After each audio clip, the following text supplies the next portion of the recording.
Hey everyone, welcome to the channel. All Things Middle-earth here with a video looking at the Heart of a Hero event in the Rise to War from the evil faction side. So I've done a video before on the good side using commanders like Dwalin and Ori to really maximize this event on the weekends.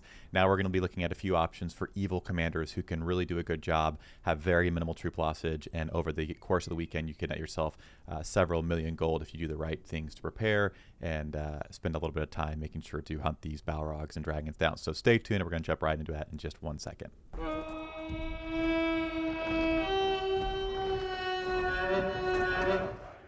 Okay, so if you aren't familiar with Heart of a Hero, this is a weekend event that's live every weekend. It starts later in the day on Friday and lasts through most of the day on Sunday. So right now I've got about an hour and 15 minutes left on mine. And so if you go to the event tab here and then click Heart of a Hero and click attack, it'll show you the closest one to your base. There's also a feature on the search, the little magnifying glass here. If you go to the second tab and click the boss thing, it'll show you the nearest one to where you're searching. So in my experience, the search feature has not been that great. In fact, it seems like it's even struggling to find ones that are very, very close to it. So I have not found a lot of great use for the search feature. Maybe it just needs a little bit of tweaking. But again, if you're brand new to the game, that is where Heart of a Hero is.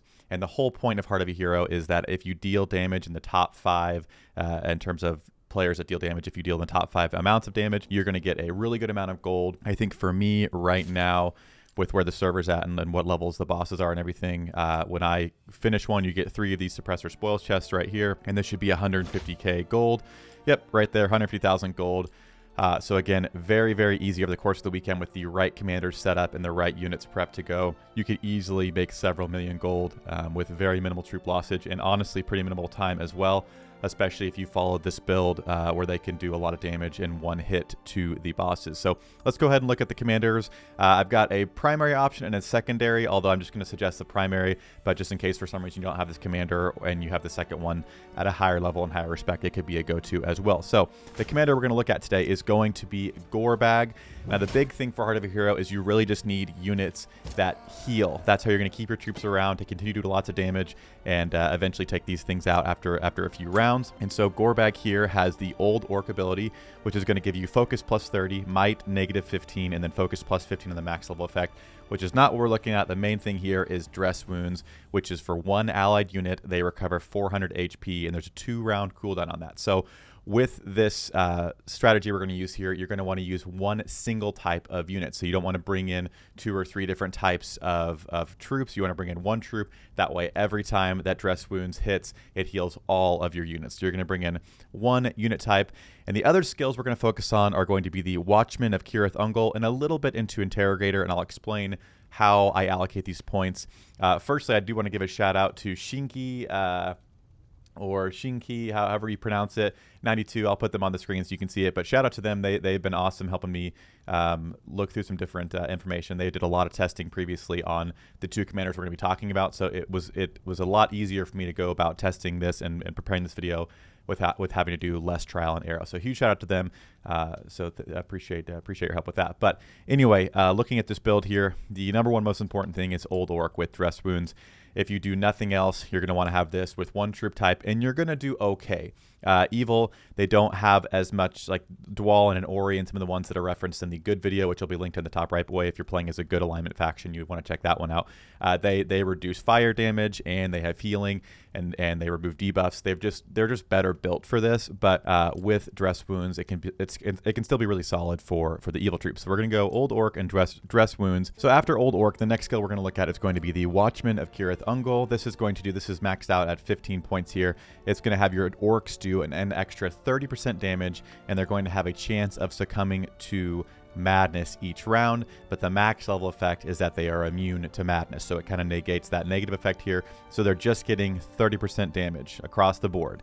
Then the next skill is going to be Enrage, which is a 30% chance of succumbing to madness, which again is going to be negated by the max level effect here, so just ignore that.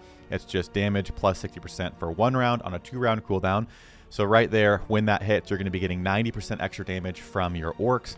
I've got 1 point in Corrupting Curse. This is each round with a 2-round cooldown. Against one enemy target, deal 38% poison damage. We don't care as much about that. The thing we like here is that it imposes a chance of affecting Madness. Now, the Madness isn't really a big deal on the Balrog in terms of, or the Dragon. They don't have other units they're going to attack, but we just want to inflict Madness or stun, and I'll explain why in 1 second. Because if we look at Interrogator, this says enemies stunned or subject to madness, they're going to receive an extra 53.3% damage. This is about halfway, so I think it goes up to about 100% once it's to be maxed out for 1 round. So, and then Restrain is going to also have a chance of adding stun. So again, we want stun and madness to roll as much as possible because we're going to get extra damage from Interrogator, we get extra damage from Watchman of Kirithungel, and we get extra damage from Enrage. And so when those things hits, your troops are going to be allowed to do tons and tons of damage, which is going to mean hopefully you can take out Balrogs and Dragons without having to send them back to a tile to attack multiple times. If you're unaware with the Heart of a Hero or with anything in the game, the maximum amount of times that you can draw is 4 times. So as you see here, these 4 right here, make sure you can see it there above the camera. These 4 here, this is 1 attempt I sent in here. Someone had already attacked it, so it started out at this 1.25 for the health here. Sent it in once, inconclusive, fighting continues. Same thing here. Here, and after the 4th one it says no end in sight, your force is retreated. So ideally, if you can take something out in those 4 hits, that's going to be really, really good for you, because then especially if you go to your ring perks and you've statted into things like effortless sweeping that reduce your stamina cost, which I would suggest is probably the most important thing if you're really focusing on Heart of a Hero, and powerful sweeping, dealing extra damage, is also going to be very helpful. So these 2 would be very ideal if you're wanting to run this as well. As a little side note there, if you're running those, then it's going to be 10 stamina to send your commanders to each of these tiles and attack them. And if you're able to take them out in one, send, then it's just 10 stamina. You move on to the next one. And so you can really maximize how much you're able to do this. So now I want to show you the units that I've chosen to use here. As you can see in this example, I was actually using the tier 2 Warg Riders, the trackers in this, which I didn't have amazing luck with. And so there's a better option than this. I was just testing it out because they are available sooner. And being a tier 2, they're also easier to upgrade. There's some benefits to them before the one I'm going to suggest. And so the moral of the story here is I really think with any one type of orc, not maybe any, but there's more than one option that Gorbag can use, because what I'm going to suggest you use here is going to be the Reapers. So as you can see here with these 4, we went in with Reapers against a dragon, a full dragon here. Now the dragons do deal more damage, so we're going to see a little bit more losses here. I'll show a Balrog example in a second as well, so you can see that it's a little bit less there. But this is full Reapers. We did lose about 1,000 in the first one, but the amount of damage we do is just under 300,000, or actually it's just above 300,000 damage that we deal in that first round, and it kind of keeps stepping down from there as we lose troops. But we're able to get that Balrog, or the dragon, very, very close to being defeated. And there are actually some examples with the Balrogs where I'm able to take them out completely. So right here is an example with full Reapers. Again, Balrogs deal less damage, so we've had less losses, only 68 dead here. So very, very close to our max strength here. We deal just about 300,000 damage here, 296,000. And then the next one, we deal another. This one actually hit, we got 318,000 damage dealt. So some of those different variables that we talked about in the skills may have hit a little bit more in this one. So 318,000, followed by another 305,000 here. And then lastly, to finish it up completely, we did 279,695. Which means we took this Balrog out in 1 hit. So it cost us 10 stamina. We sent him 1 time. It probably was a 5-minute march. He draws 4 times. So there's a 5-minute wait between each of these draws. So it'd be 5, 10, 15 minutes plus the march time. And we got 150,000 gold. And ideally, if your faction in the area of the map you're on is very active, these are going to be popping up all over the place. And if you have people helping you as well, it's going to speed it up even more. But the idea is that over the weekend, you just have Gorbag kind of doing his own thing, just sending him from Balrog and Dragon. Obviously, I would very much suggest you prioritize Balrogs because it seems like they deal less damage. And again, I was able to take him out in 1 hit. For something like a Dragon, they're not bad. I just had to send him back a second time.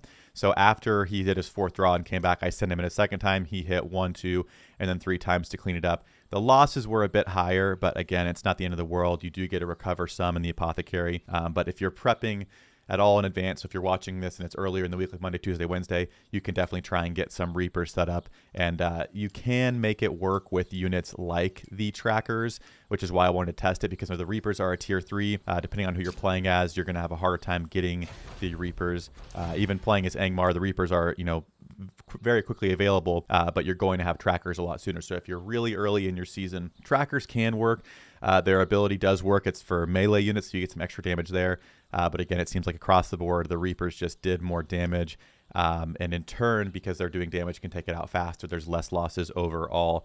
So that's going to be the suggestion for that. Now, before we show our second commander, which I'm going to spend less time on because I think you should focus on Gorbag, I do want to show you the equipment I have on Gorbag.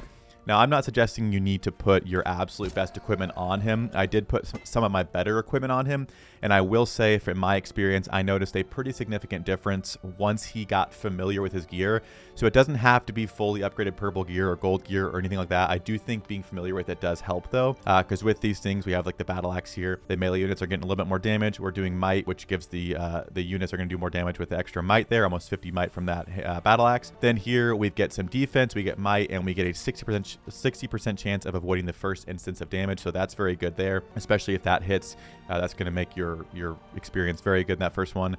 We have the Brutal Helm with Might Speed. We get a little bit of HP for them. And with Dread here, it's going to have a 50% chance every 3 rounds to inflict stun. And as we saw in Gorbag's kit, when the enemies are affected by stun, your orcs are going to deal more damage. So things that do stun and madness, if you have that kind of stuff, that's going to be very, very good as well. And then for the accessory, I had a couple of options. And I was playing around with different things. I went with this one because it has a little bit of healing on the Fine Smoking Pipe. Honestly, the purple version of this, the Worn Out Smoking Pipe, if you could get one of those strengthened and refined up a bit, that'd probably give you really, really good results. I just didn't have one. But again, we're just getting a little bit more HP. But once I got 100% familiar with these and actually started getting the benefits of like the extra defense and the army HP and stuff like that, it seemed like I noticed a huge difference. And again, if you really want to focus on upgrading a lot of your troops, you definitely could put your best gear for a weekend on a character like Gorbag, obviously depending on what's going on in your server. But lastly, for Gorbag, I did want to show I do have Matt Respect 7, and I have imparted wisdom to him. This is more for my testing, so I wouldn't suggest to go out of your way and do this out of above anybody else. I think there are better commanders, but I did go ahead and get him to level 4 with the proficiency level. And so at level 45, Respect 7 and proficiency level 4, that is how his kit looks for me. So if you're curious where your Gorbag is going to be, obviously I can get 5 more points from his levels. I think if I were to like get this to an ideal point, I would max out Interrogator and Restrain, which I think I did the math. It'd be like Respect 13 or something kind of crazy. So you don't need to go for that, completely maxed out. But again, the more points you get into Interrogator after you've finished up the Watchman of Kirith Ungletree, just the more damage you're going to do, which means you're going to be able to do more of these over time. So that's going to be Gorbag. My second suggestion here is going to be Gothmog. Now, the only reason I would suggest you use Gothmog over Gorbag is literally if you just don't have Gorbag at R5. But honestly, at R1, I think there's probably an argument that just with Dress Wounds that Gorbag could be just as good. But for some reason, you don't have Gorbag at all, and you have Gothmog, and he's at a decent respect level. This is the build you can run for him if you're curious. It's going to be the Crippled with Resupply. This does heal 2 allied units, so you have a little bit more versatility in terms of how many different unit types you can bring, and you can bring in 2 types of units, and you're not limited just to orcs, so it maybe opens it up a little bit more for you. And then you want to max out the second Intrigue command. This is going to give you focus, and allied melee units are going to deal extra damage during combat with a little bit extra focus from the bonus here. And then you have Anticipation, which is going to be a chance to avoid damage from the first 4 attacks, so that's going to be fantastic, as well as defense, and so just getting all that maxed out as possible. And then Reality, I'd probably just move the same items over to Gorbag. Again, I'm just testing random things out with them right now, so the items that I had on Gorbag would probably just do just fine on Gothmog to avoid damage, help get more HP to the troops, more damage to the troops, anything like that. And you can mix up which types of troops you use with Gothmog. So maybe looking at the more tanky ones you have or the more damage dealing ones. If you're going to bring a really high DPS troop that's maybe low health, low defense, maybe bring in something to help tank some damage for them. But just be aware of if you bring in a big unit like a troll or something, obviously they're going to be slow, so you might be able to do less of those over the course of the whole weekend, just depending on how much time you want to give to something like this. But again, that is the heart of a hero. Again, Gorbag has been fantastic. I've been able to get a ton of work done with him. get I've probably gotten close to 2 million gold, even just in like pretty basic testing. I've not really locked in.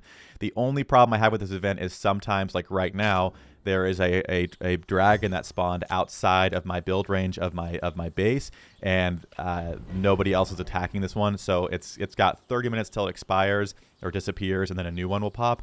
And I just have to hope that it's in my area. So that's where having a really active faction or active land that you're playing in is going to be very beneficial. So sometimes you may have to do a little bit more work, or if it's really early game and people aren't doing this yet, you may not benefit as much. But again, it's a very, very good way with some planning that you can get a ton of gold, which means you max out all your troop upgrades. You can hire as many units as you want to, and just have to, you know, anytime you want to upgrade forts or things like that, you don't have to worry about gold at all. So it's a very solid thing to make sure you're doing, especially with a character like Gorbag. You're not really going to miss him on the front lines. Again, it depends on what commanders you have, obviously, but ideally for someone like where I'm at, if I've got Witch King and Lotr or things like that, they can be out battling, doing stuff, and Gorbag can be the utility character, getting me gold to keep my troops very upgraded. Like I just unlocked the Fallen, and right away I was able to max out both their abilities, so they're reaching their full potential kind of right away with that. But again, that's Heart of a Hero. Gorbag's going to be the MVP here. I'm sure there are other great options, even looking at some commanders like Kieran, who's a tier 3 unit, but obviously he's not going to be as available as Gorbag. So I think that's why Gorbag is so nice, because you can get the respect level pretty high. Honestly, I went into higher respect on like a character like Grima first, and I kind of wish I would have done Gorbag, because I think he's just got that utility and it's kind of nice. But again, I don't think it'll be a huge deal either way. If you get the levels up in the 40s, have some respect, at least I guess respect 5 to run their Watchman Akira Thungle, put some decent gear, he's going to do a great job. So again, that is the Heart of a Hero for the Evil faction. Appreciate you watching. Hopefully you enjoyed the video, and I'll see you in the next one.